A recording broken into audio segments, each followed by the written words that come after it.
और जब हम आपसे कह रहे हैं कि ट्रंप के बयान ने बाजार को चिंता और निराशा में ढकेल दिया, तो उसके पीछे की वजह है यहां पर हम आपको समझाते हैं। 27 फरवरी को बेंचमार्क मान लिया जाए और 28 फरवरी को जब जंग शुरू हुई, दुनिया के शेयर बाजारों का औसत कैसे लुढ़कने लगा, उसके आंकड़ों पर नजर डाल लेते हैं, पता चलता है। सबसे पहले येलो जो आप देख रहे हैं ना, ये है दुनिया का। अब यहां पर अब आप ऐसे देखिए कि 2 मार्च को ये -0.66 था, उसके बाद -3.86 ये हुआ 9 मार्च को। ये बात अभी चल रही है दुनिया की। -4.6 हुआ 16 मार्च को, 23 मार्च को -6.8 हुआ और -9 हुआ ये 30 मार्च को। ये दुनिया की। अब जिसने जंग शुरू की अमेरिका, उसका आप ये देखेंगे तो 9 मार्च को -1.28, -2.7 ये 16 मार्च को हुआ।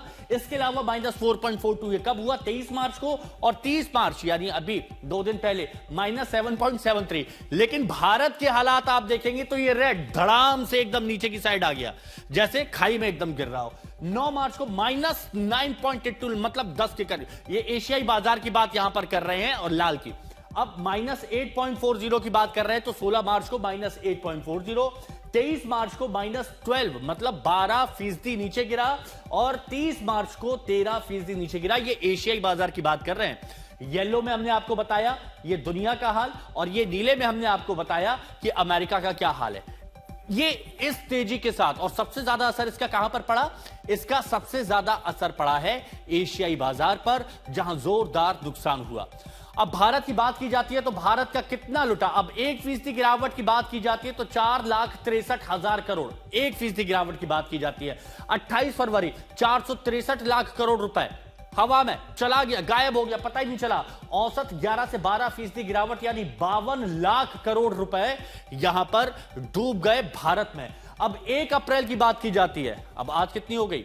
आज 2, तो 1 अप्रैल की जब बात की जाती है तो 412 लाख करोड़ रुपए स्वाहा हो गए, गिर गए, लुट गए। ये हालात यहां पर होते जा रहे हैं इस युद्ध के। भारत में लोग परेशान है कि क्या करें, समझ ही नहीं आ रहा है कुछ।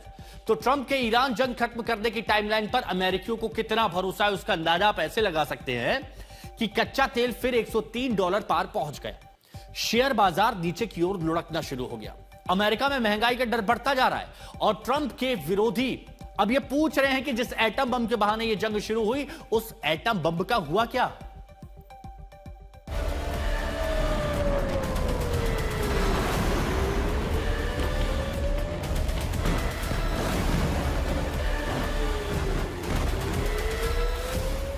अमेरिका और इजराइल ने ईरान की धरती पर इतने बारूद बरसाए जिसमें ईरान की रेत का रंग बदल जाए।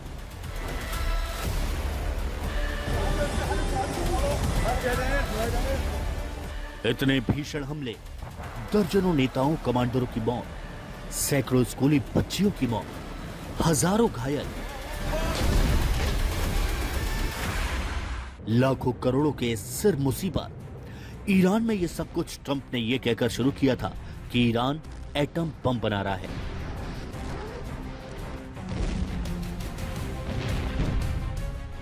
लेकिन जंग के 1 महीने बाद जब अमेरिकियों की अदालत में अमेरिका का राष्ट्रपति खड़ा हुआ, तो वो ना तो यह बता सका कि उस एटम बम का क्या हुआ और ना ही यह बता सका कि उस 440 किलो यूरेनियम का क्या हुआ। रॉयटर्स के मुताबिक ट्रंप से जब 440 किलो हाईली एनरिच्ड यूरेनियम के बारे में पूछा गया, तो ट्रंप का जवाब था कि वो जमीन में बहुत नीचे है, उसके बारे में मुझे फिक्र नहीं, उस पर हम सैटेलाइट से नजर बनाए रखेंगे। अगर हम देखते हैं कि वहां कुछ होता है तो हम फिर से मिसाइल से कड़ा प्रहार करेंगे। इससे 1 दिन पहले भी ट्रंप ने मीडिया से बातचीत करते हुए वही बातें दोहराई थी कि ईरान अब एटम बम नहीं बना पाएगा, और बनाएगा तो अमेरिका हमला करेगा। दरअसल ईरान के एटम बम बनाने को लेकर अमेरिका कई दलीलें देता रहा है। मसलन ईरान के पास 440 किलो हाईली एनरिच्ड यूरेनियम मौजूद होने का दावा, जिसमें IAEA का दावा है कि 60% शुद्धता वाला 200 किलो HU इस्फहान की पहाड़ियों के नीचे रखा गया है। अमेरिका में ईरान के कब्जे से यूरेनियम की इस खेप को निकालने के लिए लंबी चौड़ी सैन्य कार्रवाई का खाका तैयार किया गया था, लेकिन ट्रंप को नहीं लगता कि वो इतनी बड़ी सैन्य कार्रवाई ईरान में कर पाएंगे। क्या ईरान ने अमेरिका की एक भी शर्त मानी?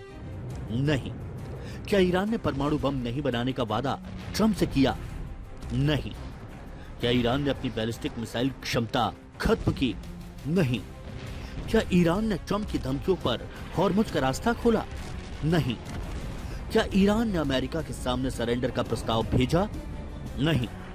क्या ईरान ने अमेरिका से बातचीत की कोई दिलचस्पी दिखाई? नहीं। तो महीने भर से ज्यादा वक्त तक पूरे ईरान में कोहराम मचाने और पूरी दुनिया को ऊर्जा संकट में धकेलने के पीछे ट्रंप को क्या हासिल हुआ? And tonight I'm pleased to say that these core strategic objectives are nearing completion with those heroes as they return to American soil. And I was with them and their families, their parents, their wives, their husbands. We salute them, and now we must honor them by completing the mission for which they gave their lives. और अब Trump के पास उन अमेरिकियों का ठोस जवाब नहीं है कि वो इस जंग को कब खत्म कर पाएंगे। आज तक ब्यूरो।